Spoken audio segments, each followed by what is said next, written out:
So here is how you can create a shared album on the iPad. Let me show you how it works. And if you're new here, most definitely subscribe so you never miss anything important. So on your iPad, I would at first go to the settings, tap on your profile, and at the top and locate the iCloud section where you can see whether you have some iCloud storage left or whatever. But go to the photos, and you don't even have to have the syncing of the iPad enabled, but what you need is the shared albums. So at the bottom of this page, you have one toggle. You have to make sure it is turned on, and then once you have it, you can move over to the Photos app. So you go to the Photos, and from the collections, you're going to go to the albums, right? And you'll see some pages. So you'll see the personal, which are like your own on this iPad, but you now will also see the shared albums.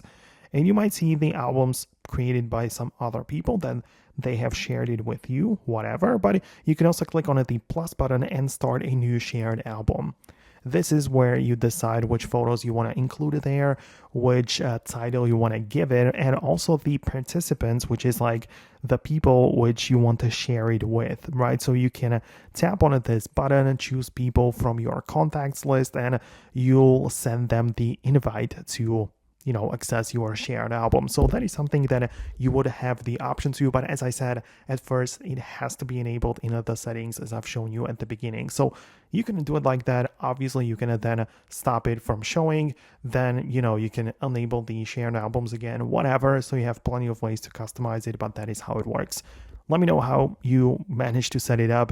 If you did, hit the thumbs up and subscribe for more tips and videos like this one, and I'll talk to you soon.